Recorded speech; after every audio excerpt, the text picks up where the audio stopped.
kung nandun yung laban, tumakbo siya ng congressman.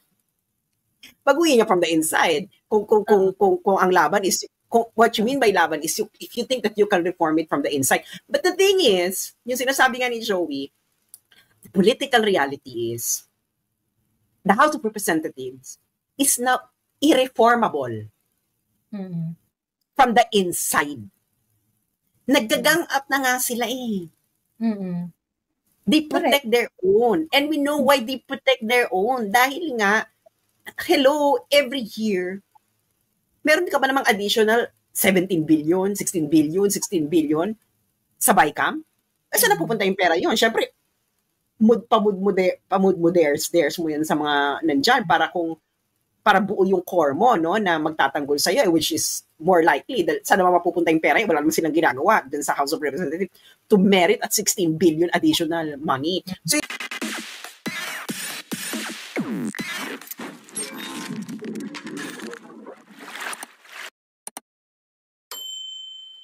Anon me, go. Ayan, the floor is... Carlo, okay ka na? Okay ka na, Carlo? Magpapating ko lang ako. Thank you, Anon me. Bye, guys. Okay. Thank you, Carlo. Mag-login ka na daw kasi baka late ka na. Ayan. Yeah, 9:00 na may meeting kami. Okay. Sige. Hello, Anon me. Hello po. Good morning. Good morning. Ano naman na nila, na-exhaust na. Actually, yung mga points ko, nasabi na nila. So, gusto ko lang, siguro i-take yung opportunity na, hello, Miss Sass. Ka-moisture. Ayan. Gusto ko lang, siguro magtanong sa inyo, sa, kasi alam naman natin di ba? Na alam na natin na merong hand behind the power plays na all of a sudden si Bongbong magpapa-investigate ng sa flood control when we were calling him out last year already, di ba? As early as last year nung SONA niya. Ano na yan? Tawag dito, tapos biglang ngayon, lahat sila, galit kay Saldico. Lahat sila, gustong malaman kung sino ang behind this tawag dito, this corruption. Na biglang all of a sudden, si Bongbong na yung bida at gusto niyang ipakanting yung kung sino man yung nangura. Parang ganun no? Parang tayo, I'm sure, itong tayo sa hanay natin, nakikita na natin yun. And, yun, siguro, konting rant lang, na nadismaya din ako kay Vico. Kasi yung reply niya kay Sass, ang dating kasi sa akin nun is parang he's implying that yung comment ni Sass. Ang daming accusation kay Sass na. Di ba? May boss si Sass. Di ba? Wow, talaga in one comment. Talagang ang daming accusation.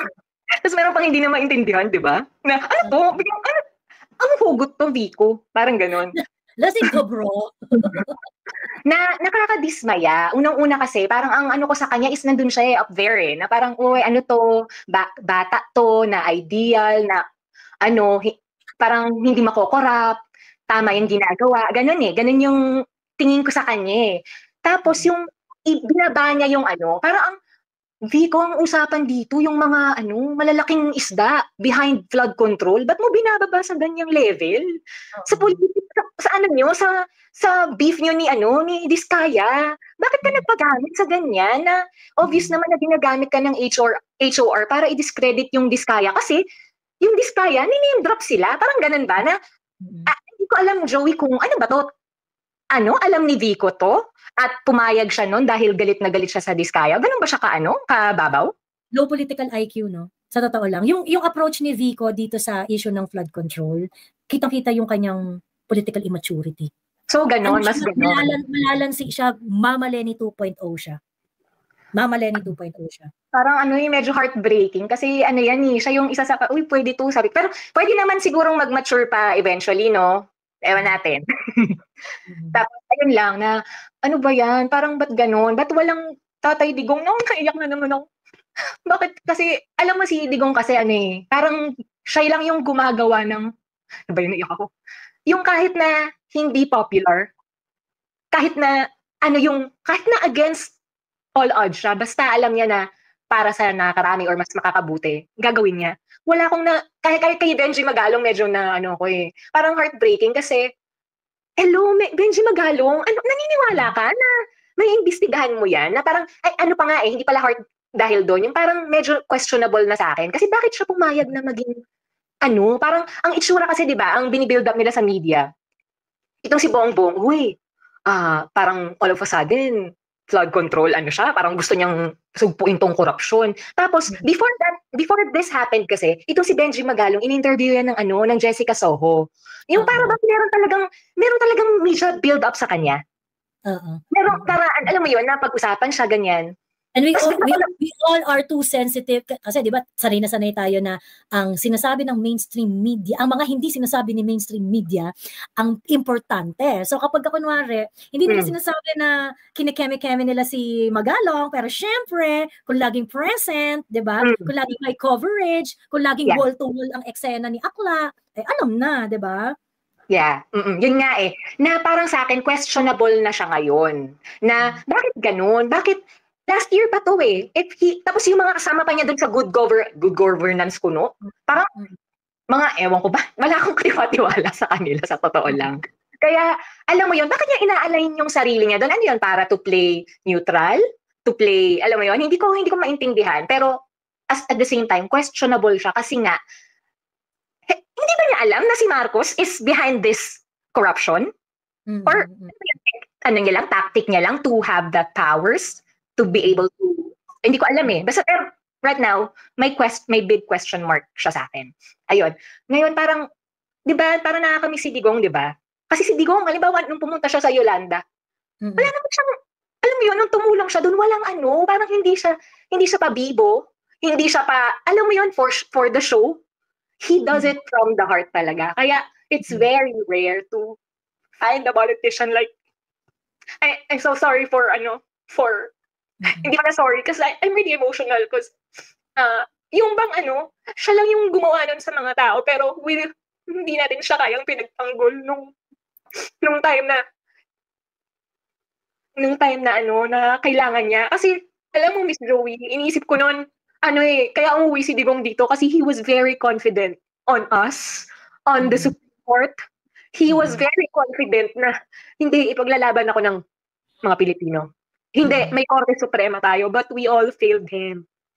And it's really heartbreaking kasi among all politicians, yun na nga sila Vico, sila Magalong, mga promising na yan.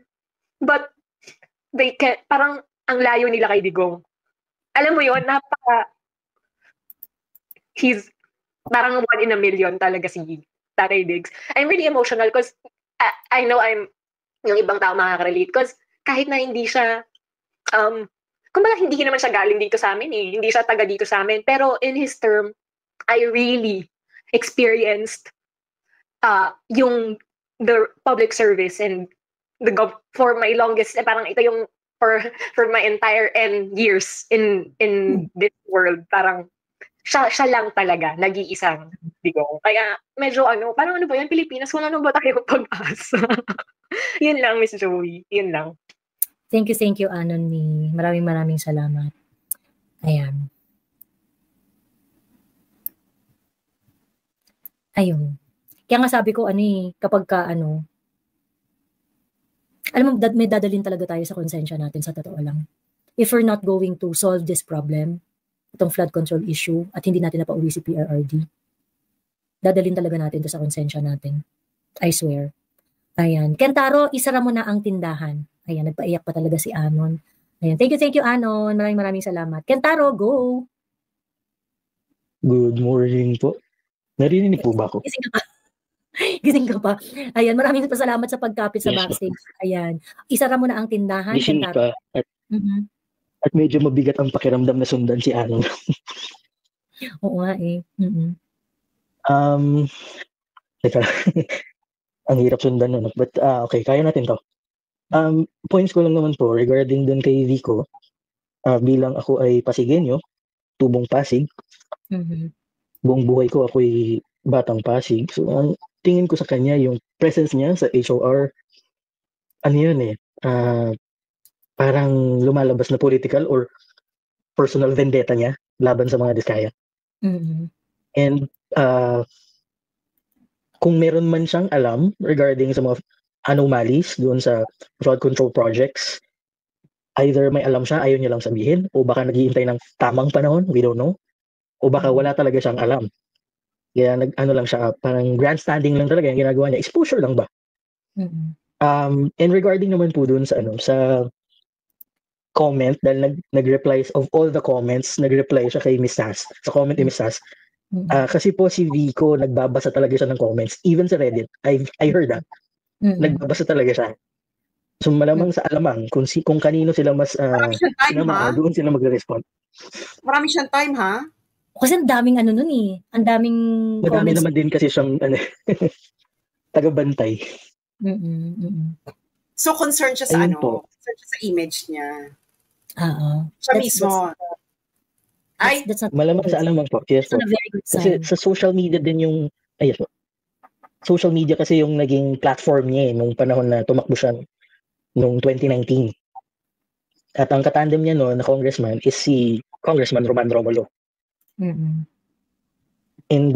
I doubt he's named by the Diskaya. Yes, and I doubt na kung meron man siyang alam laban kay Congressman Romulo ay magsasalita siya kasi una-una, political ally sila. That's one. Second, dahil, paano ko ba sabihin to? Kasi it was, I think, 2014, based lang to dun sa interview nila ni Kong Romulo and Mayor Vico kay Karen Davila sa ANC. Naka-post yan sa ABS-CBN eh. And pinost din ni Tio Moreno yung screenshots nung interview nila na it was Senator Tito Soto who introduced Mayor Vico.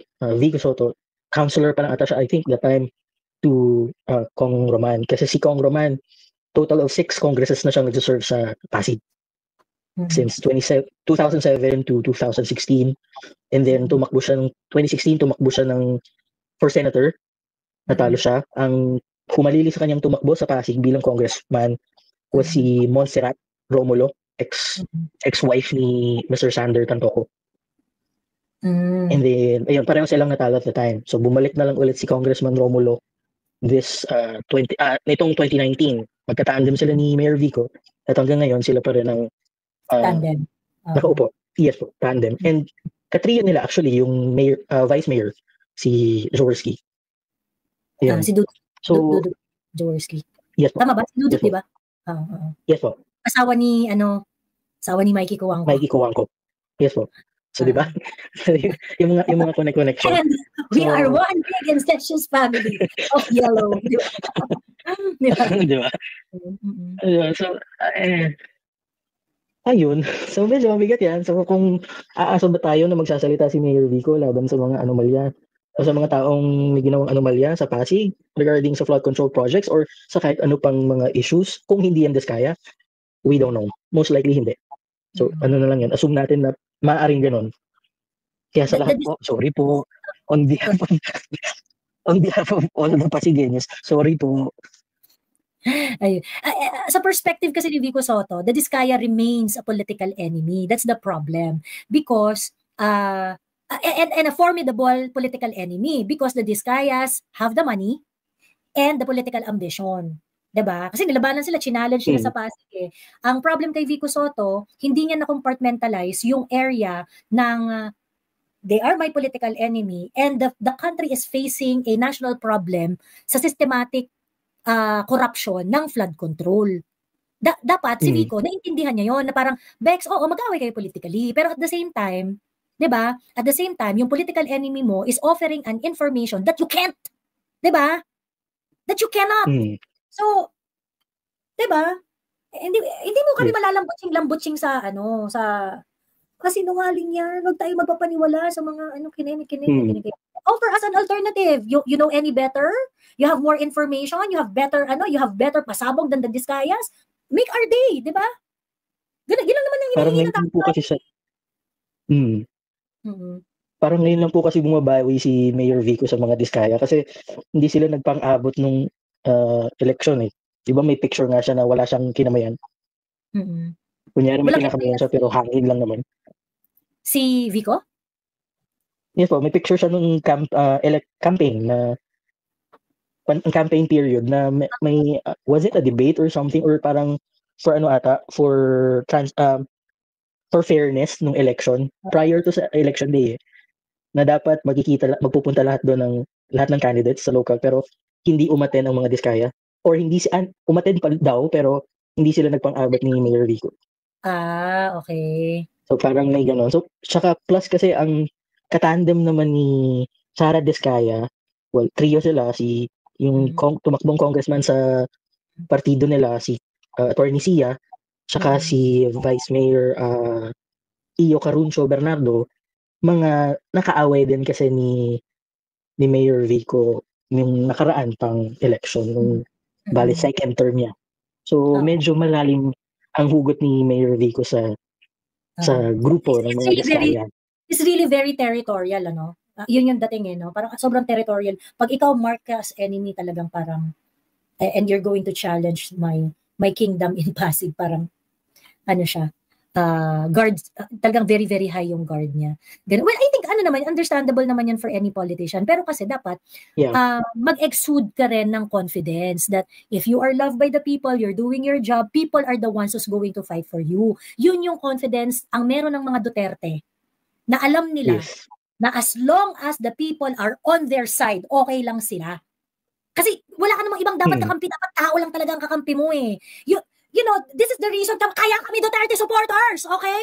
Yun yung reason. You do not exude the confidence that the Dutertes have.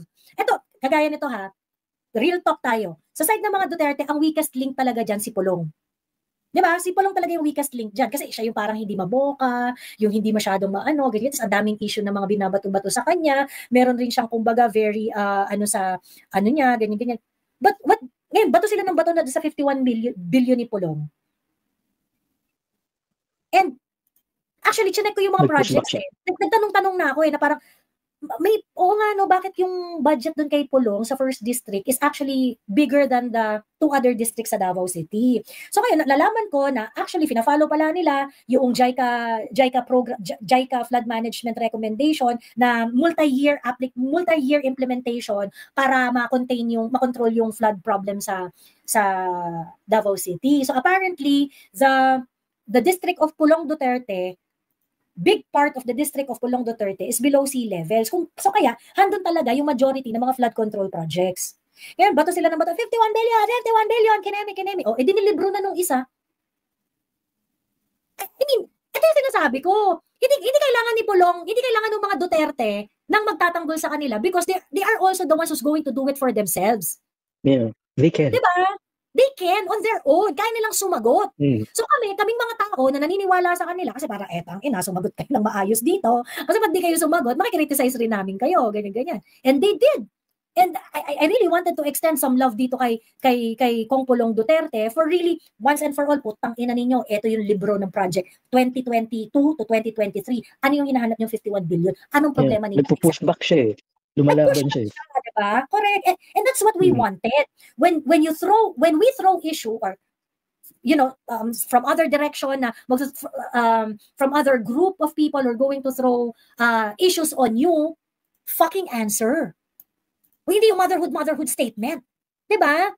At one point, kailangan rekta kayo sasagot. Kung hindi nyo kayang sumagot ng rekta at ay, ops lang ito. Yung boss mo says. Matutuwa kinabira. Diba? Alam natin ang troll at ang organiko. Yeah. Diba? Nagkukulay rosa at dilaw kasi yung mga statements ng ibang politiko eh. Nag-ano na sila. Hindi sila mag-green. Lumalaban si Pulong eh. Oo. Correct. Lumaban si Pulong eh. Dami mo na nilove ngayong gabi. Yeah, we should express love and support dun sa nag-push back kay Martin Romualdez, si Kiko Barsaga. Let's encourage that. Now, pinili na lang niya na maging independent minority. And, di ba, 34 sila na hindi bumoto kay Martin? So ngayon, 35 na sila. Di ba? Let's appreciate. And, Kiko Barsaga is very young. At meron din naman siyang mga pakulo talaga na, sabi ko nga, pagdating dito sa mga ganitong bagay, sa Philippine politics, you get respect because of your consistency. Pag meron kang pinanindigan sa politika, kahit hindi tayo agree sa isa't isa. But if you are going to be consistent, makakakuha ka ng respeto. Diba? And that is something that I want to encourage dito kay Kiko Barsaga. He's very young and I think he's really going to have a long political career.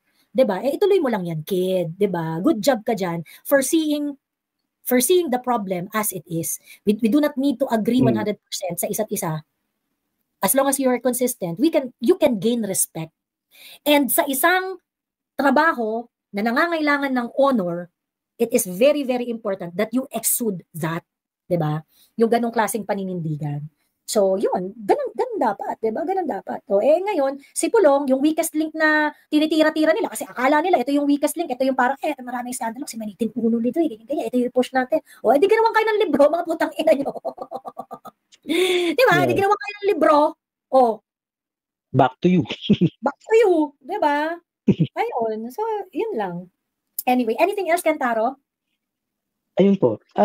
Regarding naman po doon sa kay Mayor Magalong, in all fairness naman po kay Mayor Magalong, may napanood akong interview niya sa Rise and Shine ba yun, Pilipinas, sa PDV4 na nung pinanood daw niya yung statement ng mga Diskaya, napansin naman niya based on their body language and yung statement analysis niya dun sa sinabi ng mga Diskaya na no signs of deception naman daw.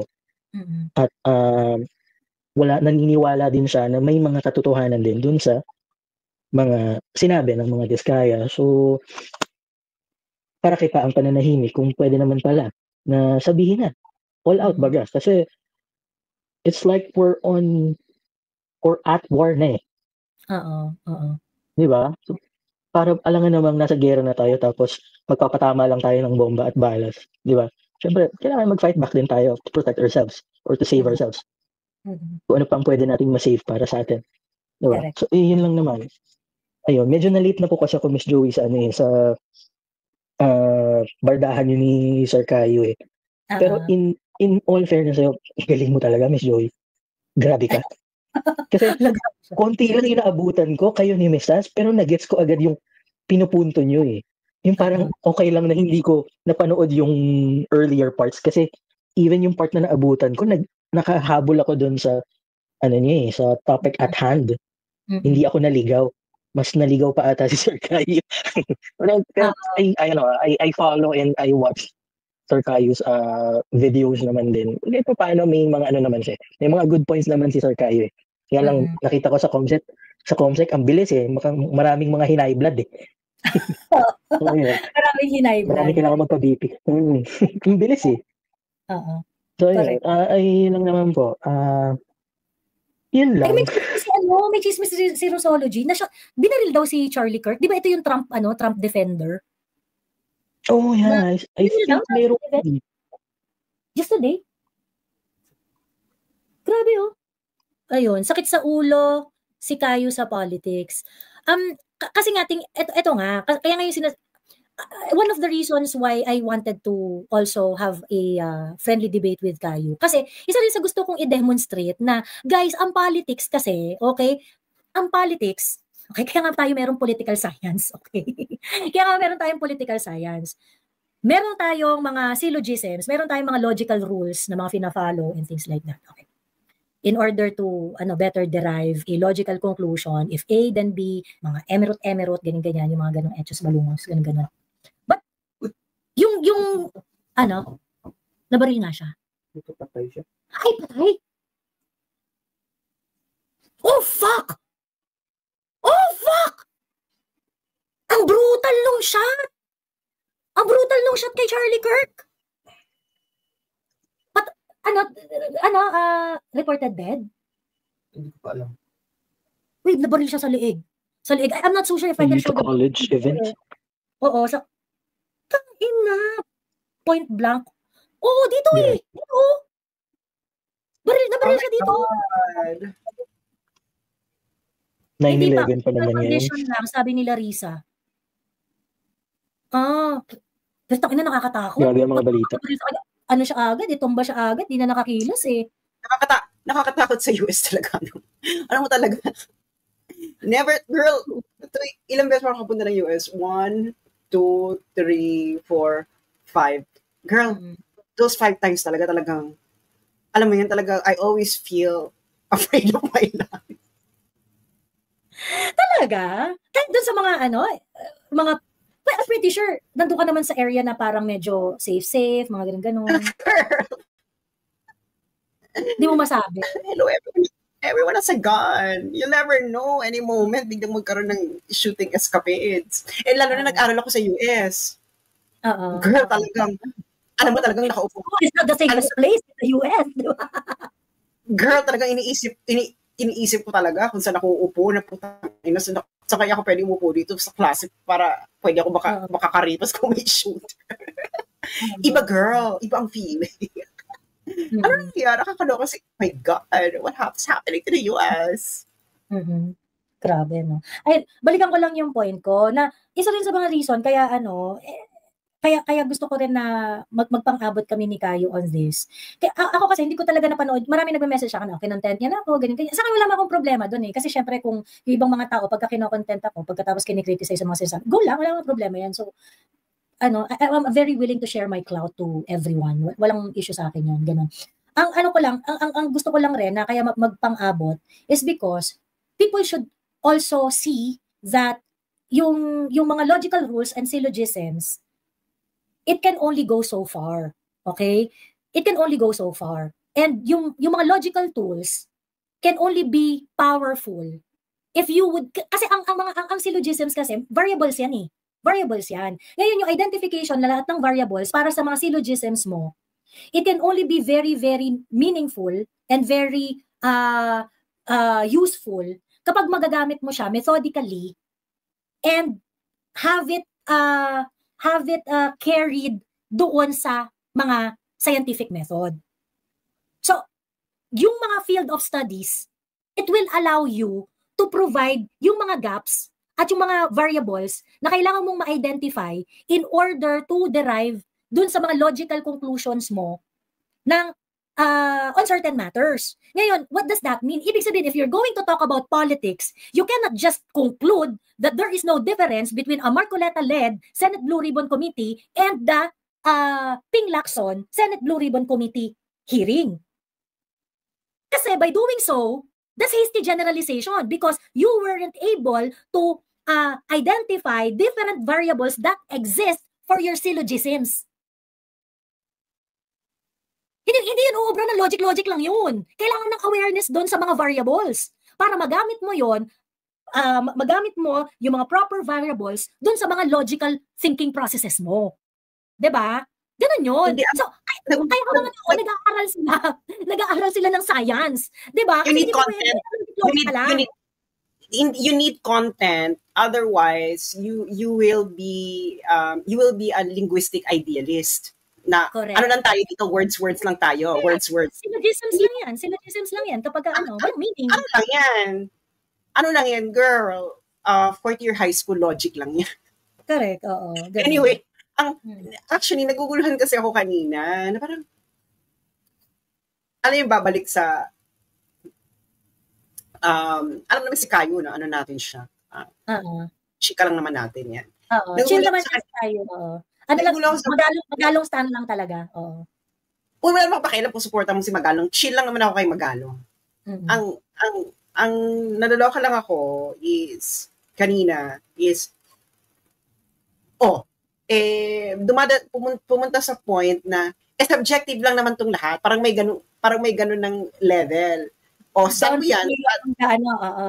Stand mo yan, stand ko to. Well, pwede rin naman ganun. Di, ano na lang tayo? Agree to disagree. Part-ways na tayo, di ba? Part-ways na tayo. Ano na? Touché na. Ano na lang?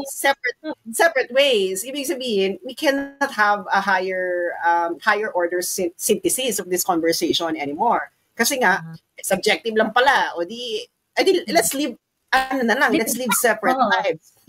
Diba? Pwede naman yun, ano na lang tayo, we are parallel lines, no? Kumbaga. So, hindi na tayo, wala nang meeting of minds. Okay na yan. So, agree to disagree. Pero nagugulong kasi talaga ako nun sa war. Parang ano ba war? The war is in Congress. Parang, una, parang, why do you need to use ano ko talaga is, nagugulong ako sa metaphor niya, paggamit niya ng metaphor kasi he is straddling hindi mo malaman kung siya ay ginagamit niya yung war as a metaphor or he is taking it literally. Kasi, bigla siya magsabi, hindi ba yun war? Hindi ba yun war? Sadali! Kung metaphor yun, why would you like me to confirm that it is a war or not? Exactly, correct. Kasi, kung pupunta na tayo, kung you already escape the metaphorical usage of war, at pupunta ka na sa literal, mali ka na doon. Oo. Ibig sabihin, kaya nga diba, dinala ko na doon sa ano na, well, kung war, kailangan talaga, magbabari lang kayong dalawa. Hindi po pwedeng yung isa, o-orderan ka, kung kailangan kang babaril, hindi na war niya. Tapos bumalik na siya, ay, war pa rin yun. Sandali, parang, let's just agree on your usage of language. Are you using it as a metaphor? Yes, or are you using it literally? Kasi kung literally, kailangan muna tayo magkaroon ng operational agreement on what we mean by war. Kasi, what do we mean by war? Correct. Kasi kung literal, ngayon, kung gagamitin mo naman siya poetic device, metaphorical device, okay lang din. Pero there is a rule on using yes, you carry it out properly doon sa arguments mo, di ba? Yes. Kailangan, hindi siya pwedeng, parang hindi mo pwedeng sabihin na, the heart is like a table. Tapos, bakit? Kailangan tatanungin ka na, bakit? Bakit? Hindi ba heart? Diba? So, kailangan meron kang muna, supply muna the middle term. Yun yung, kasi, binigyan mo ako ng premise, pumunta ka agad sa conclusion, sandali lang, bigyan mo muna kami ng middle term. Ano yung middle term? Kasi, baka naman pwede kasi kami mag-agree, kaya ako nga dinadala dun sa middle term na, okay, i-define, natin yung war. Ang war, pag war, kailangan, well, okay lang din naman yung, kung pragmatist ka, pati hindi mo na gamitin yung Facebook. That is the most pragmatic way to actually. Correct. Diba? Hindi mo na kailangan pumunta sa sa eksena. And anyway, so parang ang yun talaga yung naguguluhan ako na kanina sa argumentation na talagang yun yung mahirap na okay, are you using it metaphorically? Are you using it literally? Are you dun na naggigewang-gewang yung usapan na pabalik-balik na nandun yung war. Okay, what do you mean by war? Nandun yung laban. Bakit hindi mo nalang sabihin nandun yung laban? Okay, ano yung laban na nandun? And kung nandun yung laban, tumakbo siya ng congressman. Baguhin niya from the inside. Kung ang laban is, what you mean by laban is if you think that you can reform it from the inside. But the thing is, yung sinasabi nga ni Joey, the political reality is, the House of Representatives is now irreformable from the inside. Naggagang up na nga sila They protect their own. And we know why they protect their own. Dahil nga, hello, every year, meron ka ba namang additional 17 billion, 16 billion, 16 billion sa BICAM?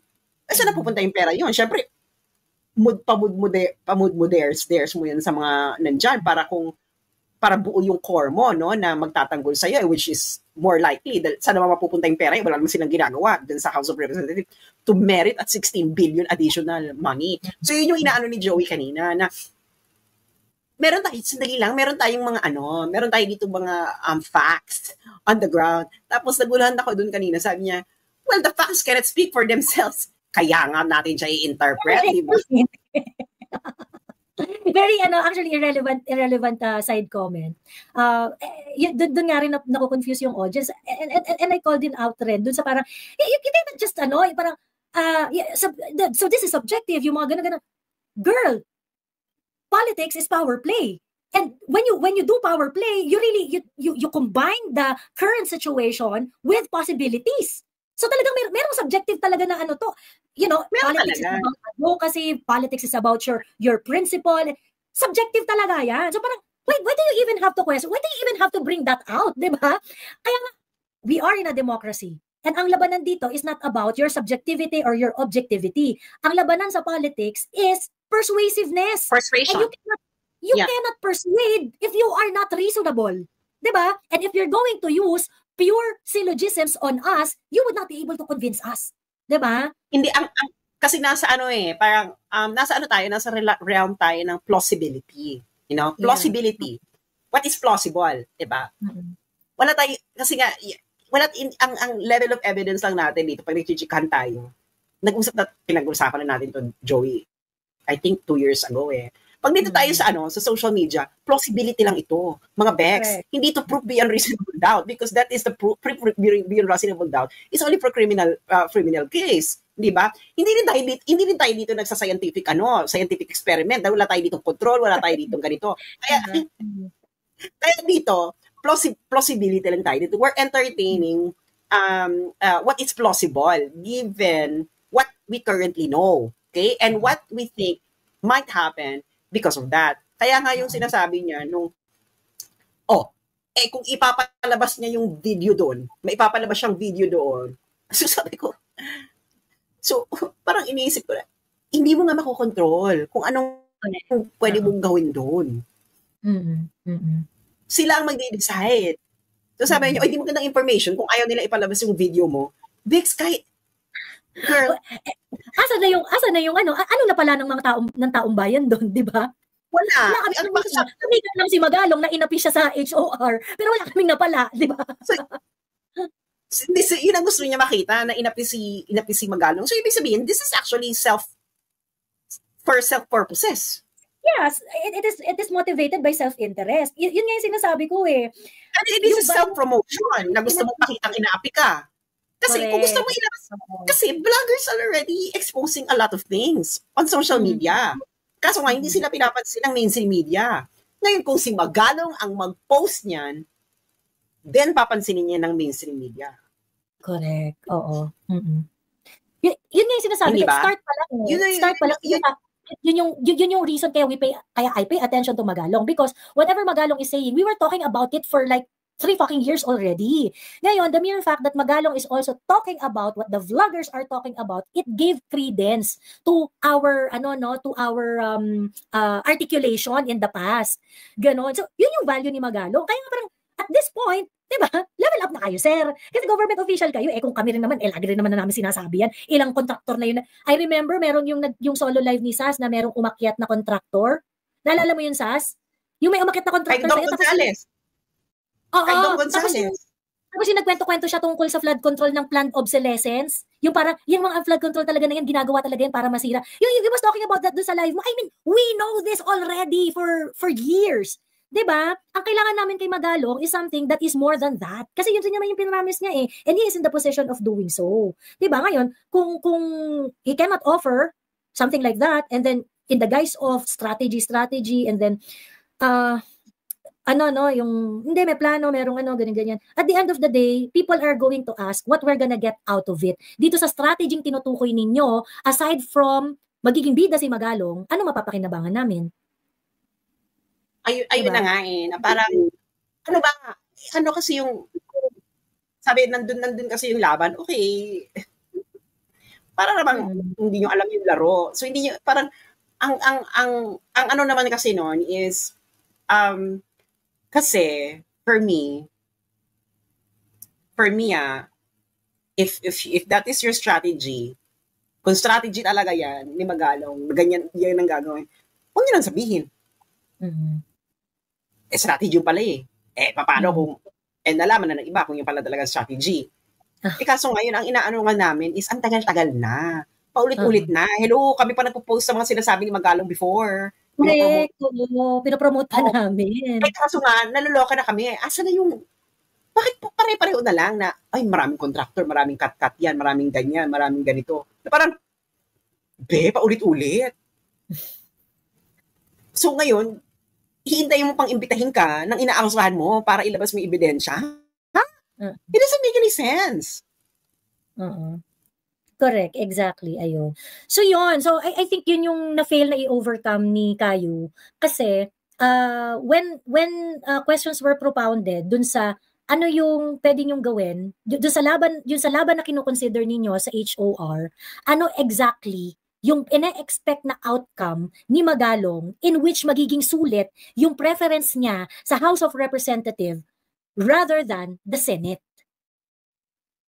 Hindi naman niya na-explain eh. Hindi niya na-explain. Ngayon, for me okay, this strategy is standing on a very, very flimsy and shaky ground. Why? Because yung pagpunta ni Magalong doon sa House of Representatives is based on whether or not i-invite siya ng House of Representatives. Ang flimsy na nga nung ground, pagkatapos meron ka pang imprudence na ginawa sa Senate. Kasi nirefuse mo yung Senate in favor of House of Representatives. So parang hindi na nga solid yung justification mo kaya mo pinili yung House of Representatives. Tapos tinabla mo pa yung Senate, which is very, very imprudent on your part.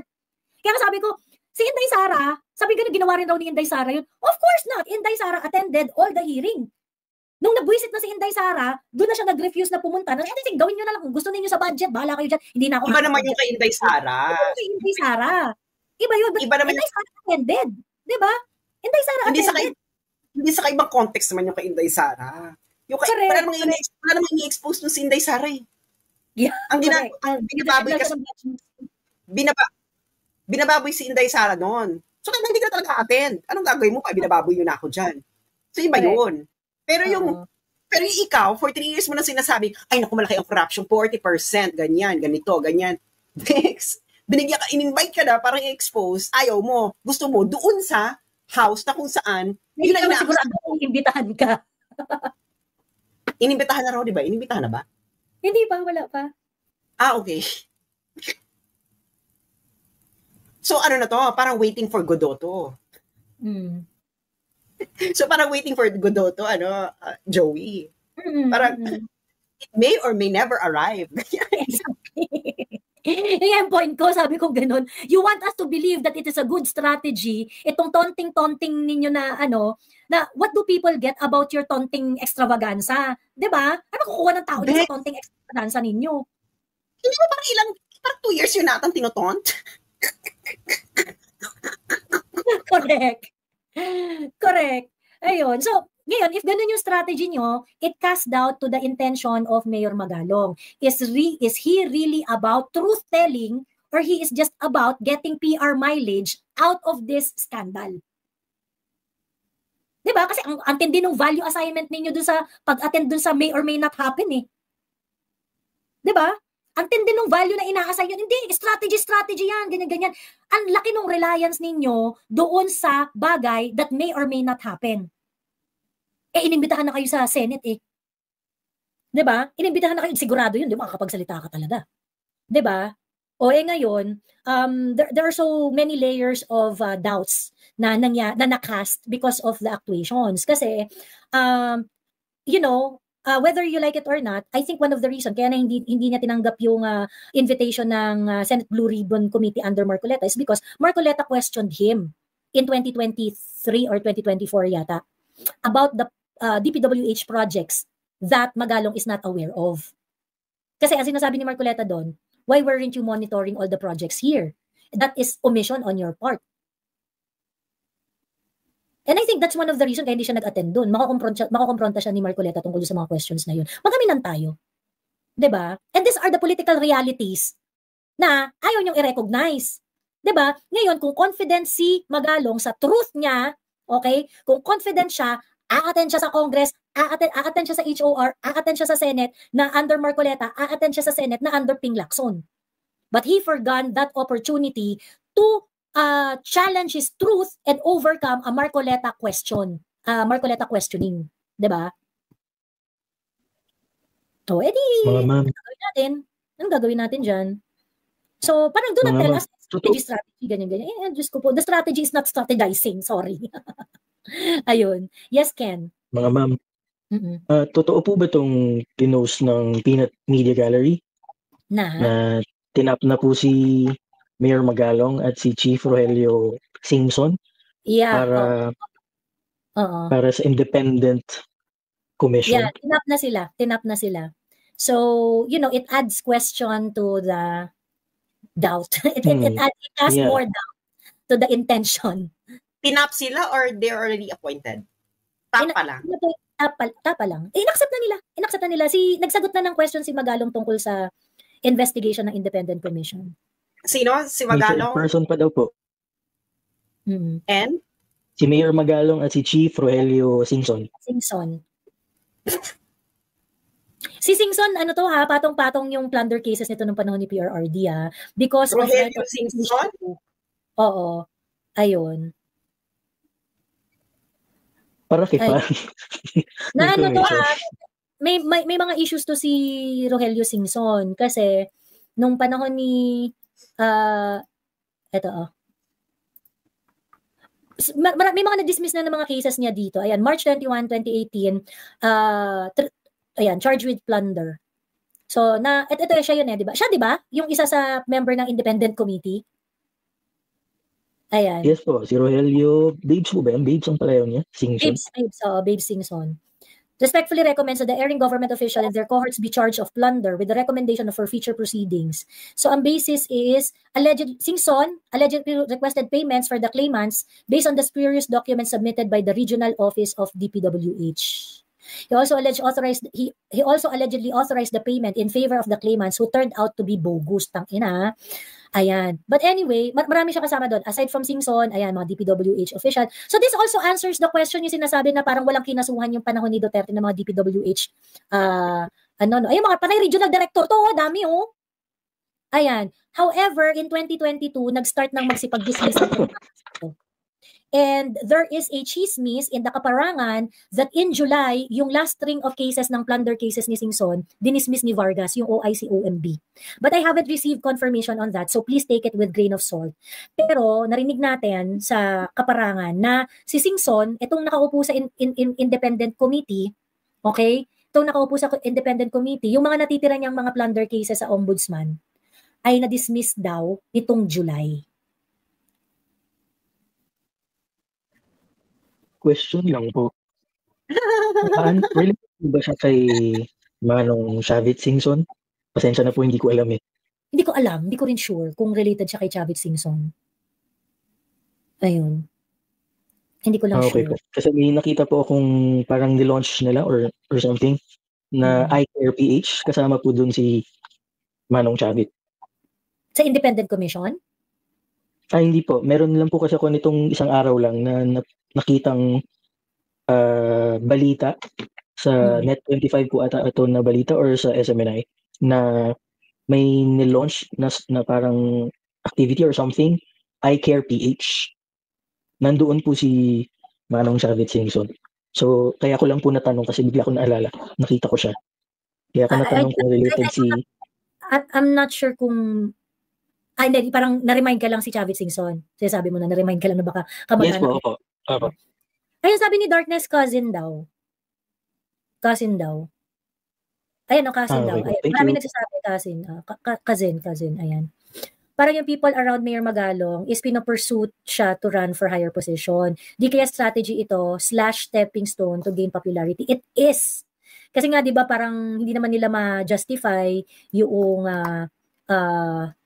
yung value in relation to general welfare ng pagpili ni Mayor Magalong sa House of Representatives over other means of story of truth telling, 'di ba? Ayun. So, nilatag ng PG kung paano nagsimula yung bumagsak ang tulay sa Cagayan at kay Singson yan nagsimula. Ayun. Singson, man of integrity daw. Tapos, isa siya sa nag-investigate ng dating ahensya, pinamumunan niya si question siya. Plunder case, sa ombudsman. Plunder case, may mga plunder cases siya. Ayun nga, but yung kagaya ng sinabi ko kanina, I'm still trying to get proof nga doon. Pero yung mga last string of cases daw against dito kay Singson, kay dating DPWH Secretary Rolando Singson. Ang tawag dito na dismiss nung si Vargas na yung ombudsman. OIC ombudsman. Pagkaalis ni Ombudsman Martires. Ayun. So, the plot thickens pala. Yeah. Ayun. Anyway, so, correct. Oo. Kentaro Ken, ang tawag dito, 4:00 na, matulog na tayo at may lakad pa ako bukas. Ayan. Yes, so, kaya inabot na 5 oras. Pero, so, marami. Last words ko lang po sana, Miss Joey.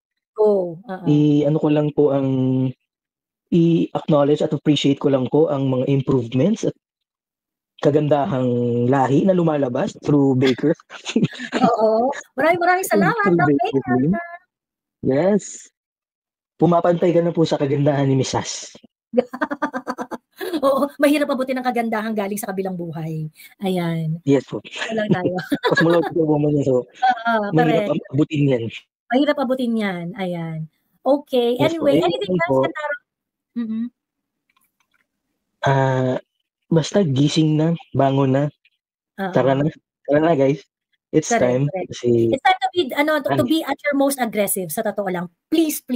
yes. It's time to be at your Yes. most aggressive na ipaunawa sa lahat ng kakilala nyo that this is unacceptable. And parang Yes. kailangan talaga natin kailangan na talaga natin kumilos-kilos. Ayan. Kentaro, Nanay ko bye-bye. nga po yes po. Bye-bye. Sorry. Nanay ko nga po nag-boycott na ng Itbulaga eh. In support daw po. Yan. Thank you, Mami. Thank you. In support, yeah. Ayun po. Ayun lamang po. Sige po. Bye-bye. Salamat po. Ay po Okay. ulit kay Miss Sas. Okay. Thank you, Okay po. Kentaro.